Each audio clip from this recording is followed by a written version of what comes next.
ചക്ക വിഭവങ്ങളിൽ ഏറ്റവും രുചിയുള്ളത് ഏതിനാണെന്ന് ചോദിച്ചാൽ ഞാൻ പറയും ചക്കപ്പപ്പടത്തിനാണെന്ന്. ചക്കപ്പപ്പടം കഴിച്ചിട്ടുള്ള മിക്കവാറും പേരുടെ അഭിപ്രായം അതുതന്നെയായിരിക്കും. ചക്കപ്പപ്പടം കഴിച്ചിട്ടില്ലാത്തവരും അത് ഉണ്ടാക്കേണ്ടത് എങ്ങനെയെന്ന് അറിയാത്തവരും ഈ വീഡിയോ മുഴുവനായിട്ട് കാണണം. എന്നാലേ നിങ്ങൾക്ക് എളുപ്പത്തിൽ ഏറ്റവും രുചികരമായിട്ടും ശരിയായ രീതിയിലും ചക്കപ്പപ്പടം ഉണ്ടാക്കുന്നത് എങ്ങനെയെന്ന് മനസ്സിലാവുള്ളൂ.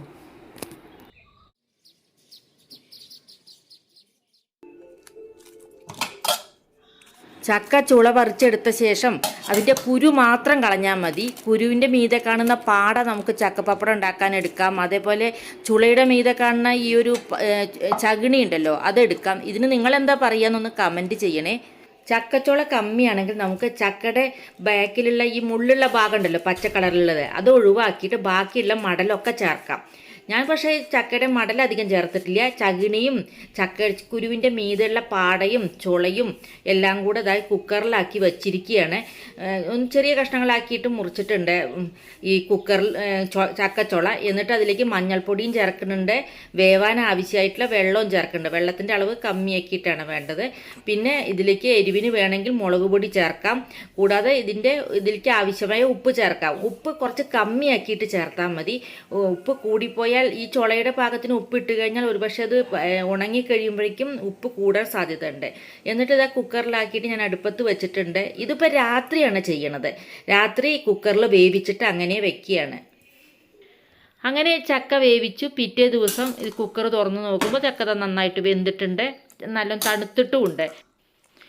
ചക്ക വേവിക്കുമ്പോൾ ഒരു കാര്യം പ്രത്യേകം ശ്രദ്ധിക്കണം, ഇതിൽ വെള്ളം അധികമായി പോവരുത്. ഈ ചക്ക വെന്ത് കിട്ടാൻ ആവശ്യമായ വെള്ളം മാത്രം ഒഴിച്ചാൽ മതി. ഇനി ഇത് അരച്ചെടുക്കാം. ഇത് നേരത്തെ തന്നെ അരച്ച് പരത്തിയെടുക്കുന്നതിന് വേണ്ടിയിട്ടാണ് നമ്മളത് ഇന്നലെ തന്നെ വേവിച്ച് വെക്കണത്.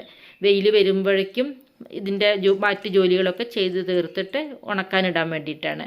അങ്ങനെ ഈ ചക്ക മിക്സർ ജാറിലിട്ടിട്ട് അരച്ചെടുക്കുകയാണ്. പെട്ടെന്ന് അരഞ്ഞ് കിട്ടും. നന്നായിട്ട് അതെല്ലാം അരച്ചിട്ട് ഒരു പാത്രത്തിലേക്ക് മാറ്റിയിട്ടുണ്ട്. പിന്നെ ഇതിലേക്ക് നമുക്ക് കുറച്ച് എണ്ണ ഒഴിക്കാം. കുറച്ച് എണ്ണ ഒഴിച്ചാൽ മതി, നല്ലെണ്ണയാണ് വേണ്ടത്. ഇനി ഇതിലേക്ക് കുറച്ച് ജീരകം ചേർക്കുന്നുണ്ട്. വേണമെങ്കിൽ കുറച്ച് എള്ള് ചേർക്കാം. പിന്നെ മുളക് പൊടി നമ്മൾ വേവിക്കുമ്പോൾ ചേർത്തില്ല എങ്കിൽ ഇപ്പം ചേർത്താലും മതി. പിന്നെ ഈ വീഡിയോ ഒന്ന് ലൈക്ക് ചെയ്തോളൂ. ഒപ്പം നിങ്ങളുടെ അഭിപ്രായങ്ങൾ എന്തെന്നെയായാലും ഒന്ന് കമൻറ്റ് ചെയ്യണേ. ഞാൻ മുളക് പൊടി ചേർക്കണില്ല. ഇത് ഞാൻ എൻ്റെ പേരക്കുട്ടികൾക്ക് വേണ്ടി ഉണ്ടാക്കണതാണ്. അവർക്ക് എരിവ് വേണ്ടാന്ന് കരുതിയിട്ടാണ്. നിങ്ങൾ എരിവുള്ള ചക്കപ്പപ്പടാണ് വേണ്ടതെന്ന് വെച്ചാൽ കുറച്ച് മുളക് പൊടി ചേർത്തോളൂ. അല്ലെങ്കിൽ പിന്നെ ചതച്ച മുളക് ചേർത്താലും മതി.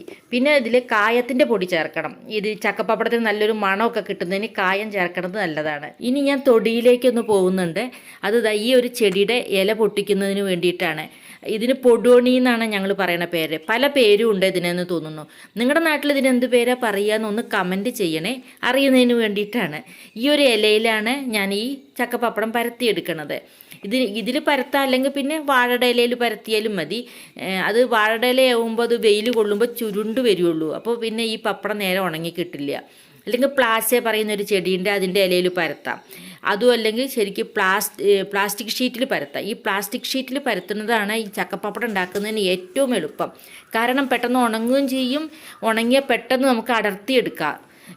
ഇലയിൽ നിന്ന് അടർത്തിയെടുക്കുന്നതിനേക്കാൾ എളുപ്പമാണ് പ്ലാസ്റ്റിക് ഷീറ്റിൽ നിന്ന് അടർത്തിയെടുക്കണത്. പക്ഷേ അത് വെയിലത്ത് വെച്ച് വിരിച്ചിട്ട് ചൂടാവുകയല്ലേ, അത് അത്ര ഹെൽത്തി അല്ലല്ലോ പ്ലാസ്റ്റിക് ചൂടായിട്ട് നമ്മൾ ഉപയോഗിക്കണത്. ഇല കിട്ടാൻ ബുദ്ധിമുട്ടുള്ളവർ പ്ലാസ്റ്റിക് ഷീറ്റിൽ തന്നെ പരത്തിക്കോളൂ. നമ്മുടെ ആവശ്യത്തിനുള്ള വലിപ്പത്തിൽ നമുക്ക് പരത്തിയെടുക്കാം. ഒരു പപ്പടത്തിൻ്റെ വട്ടത്തിൽ ഇങ്ങനെ ചെറുതായിട്ട് വേണമെങ്കിൽ പരത്തിയെടുക്കാം. പക്ഷെ ഞാനിവിടെ ഈ ഒരു ഇല മുഴുവൻ കവർ ചെയ്യുന്ന വിധത്തിലാണ് പരത്തണത്. ഉണങ്ങിയ ശേഷം നമുക്ക് ആവശ്യമുള്ള വലിപ്പത്തിൽ അത് കട്ട് ചെയ്തെടുത്താൽ മതി. അത് കൈകൊണ്ട് പരത്തണതാണ് കൂടുതൽ സൗകര്യം. അതുകൊണ്ട് ഞാൻ കൈകൊണ്ട് തന്നെ നന്നായിട്ട് പരത്തിയെടുക്കുകയാണ് ചെയ്യണത്. പരത്തുമ്പോൾ ശ്രദ്ധിക്കണം, കൂടുതൽ കട്ടിയിൽ പരത്തി പോവരുത്. അതേപോലെ വല്ലാതെ തിന്നാവാനും പാടില്ല. കനം കൂടിക്കഴിഞ്ഞാൽ പപ്പടം ഉണങ്ങിക്കിട്ടാനും ബുദ്ധിമുട്ടാണ്. പിന്നെ ടേസ്റ്റും കമ്മിയായിരിക്കും.